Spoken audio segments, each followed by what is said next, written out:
It's believed that being a second-generation superstar often makes things easier for you in the WWE. While not every second-generation athlete would be the offspring of a Hall of Famer, legacy does mean something in the wrestling business. There are quite a number of wrestling families in the industry that have produced numerous performers, with a handful of them carving Hall of Fame-worthy careers in the WWE. It's no secret that to make it in the wrestling business, you have to spend years on the indies and then be able to swim with the sharks in the WWE before you climb the proverbial ladder. However, being a second generation superstar can significantly reduce the amount of time you spend at the bottom of the barrel. While there have been performers that were able to capitalize on this advantage, a few others couldn't propel themselves and ended up going nowhere. My name is John, and in this video we take a look at 10 second and third generation superstars that couldn't cut it in WWE and just didn't live up to the hype. Being the son of a legendary wrestler was always going to put a lot of pressure on Ted DiBiase Jr., but the fact that he was born to the $1 Million Man meant that not only he was expected to succeed in the WWE, but the wrestling world believed that he was athletically more gifted than his father, thus burdening him with the task of outdoing his old man.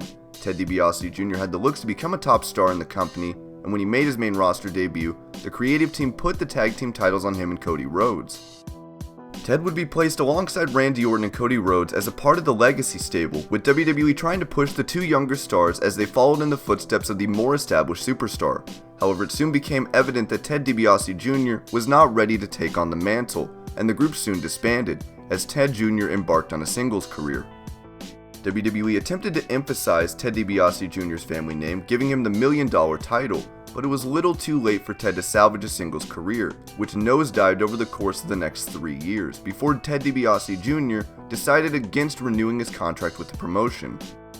He had the world at his feet, but the fact that he was expected to emulate his father's accomplishments hurt the star, ultimately forcing him to leave the wrestling business.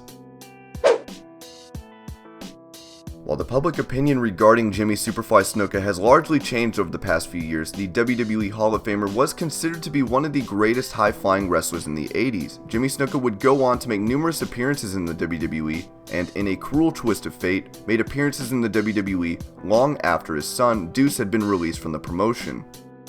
In the defense of Deuce, the creative team did not provide him with the greatest of gimmicks when he along with Domino and Cherry made their main roster debut. Their gimmicks were a throwback to the 1950s, which did not go too well with the WWE audience. While the duo won the tag team titles, they were soon sent back to the bottom of the food chain, and Deuce found himself alone, repackaged as Sim Snuka. Having his father's last name just didn't help him, and he was released from WWE in 2009, but not before he botched his spot at WrestleMania 25, failing to catch The Undertaker. If there ever was career suicide, this would be a prime example of it. If being the son of a WWE Hall of Famer puts pressure on a star, being the son of a former WWE champion can only be worse. You'd be forgiven if you don't immediately remember who Shawn Stasiak is. In fact, there's a good chance most of the current WWE employees wouldn't know much about the former WWE star. Shawn is the son of Stan Stasiak, who won the WWF Championship back in the 70s. After his initial run in WWE didn't get him anywhere, he left for WCW, only to sign back with WWE once WCW would fold. Shawn won the WWE Hardcore title multiple times, and his final gimmick in the company saw him don the role of a mentally unstable character, claiming that he was from Planet Stasiak. Once the star understood that his wrestling career would go nowhere, he requested for his release in 2002, subsequently retiring from the wrestling business, and since then Stasiak has become a licensed chiropractor and also gives motivational speeches.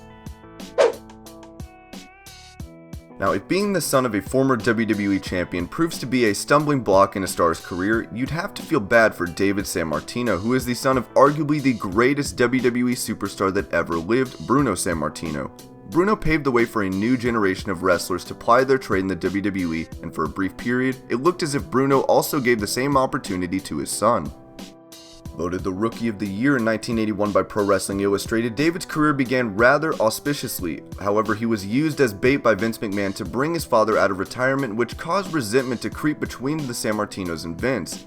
David even went out of his way to throw a match he was scheduled to win just to leave the WWE. While he was brought back a couple of years later, things did not work out for David, as he continued to languish in relative obscurity, semi-retiring from the wrestling business. While David Sammartino had the potential to become a household name, the fact that Vince used him to book his father in matches ended his chances of making it in the big leagues. Richie Steamboat's career was unfortunately cut short due to an injury, but the star had big shoes to fill, with his father being the legendary Ricky the Dragon Steamboat. Ricky was considered to be one of the greatest WWE stars of all time, and his son Richie tried to emulate his father and signed a contract with WWE in 2009.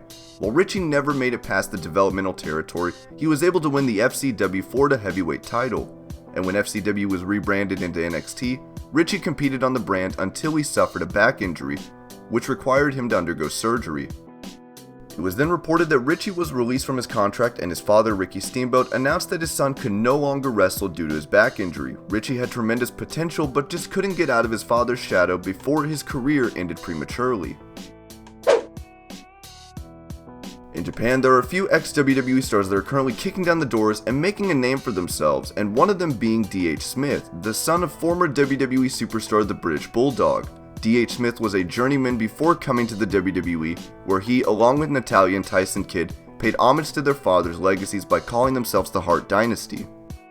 D.H. Smith had the technical skills and the charm passed down to him by his father to make a name for himself in the WWE. However, the star found himself lost in the shuffle as he had to work on superstars, taking part in a string of inconsequential matches. Smith was released from his contract in 2011, and he spoke about losing interest in the wrestling business while competing for the WWE.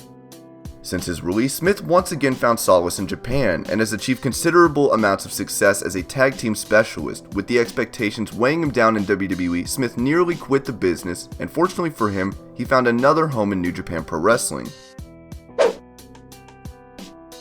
A decade ago, WWE came up with the idea of putting together a stable of second and third generation superstars on the main roster. Randy Orton was penciled in to lead the stable, and a host of second and third stars were considered by the WWE, while they finally settled on Ted DiBiase and Cody Rhodes. Manu, the son of WWE Hall of Famer Afa Anoa'i of the Wild Samoans, was initially involved in the angle.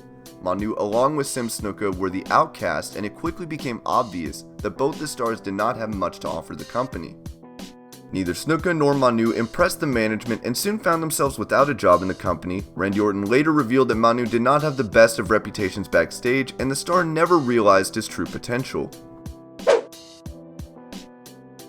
While it's good to be king, it doesn't always pay off to be the son of one. Jerry Lawler is a legend in the wrestling business and was one of the biggest names in the business in the 80s. His son Brian Christopher worked for USWA before signing with WWE in the late 90s. And alongside Scotty 2 Hotty, he became one of the most popular tag team specialists in the company. WWE was never truly high on the star, and he didn't do himself any favors when he was caught conveying drugs illegally across the Canadian-United States border, which led to his first release from the WWE. After working on the Indies, Bryan was given a second chance, but was released from the company yet again only after a month. Christopher, having issues with the law, had been arrested multiple times. As the son of Jerry Lawler, Bryan should have done more with his career.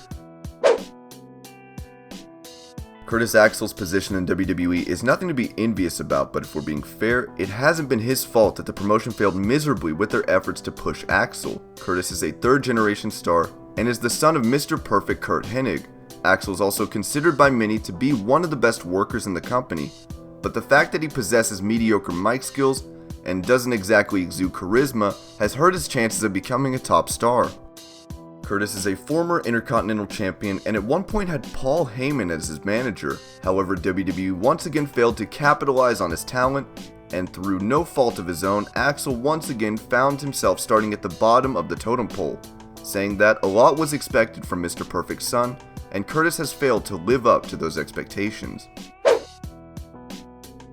There are very few wrestlers in history that were blessed with the talent and charisma that Ric Flair possessed. The Nature Boy was arguably the biggest name in the wrestling business in the 80s and early 90s, and when the time came for Ric Flair's son David Flair to take on the mantle and carry on his father's legacy, it became a daunting task for him.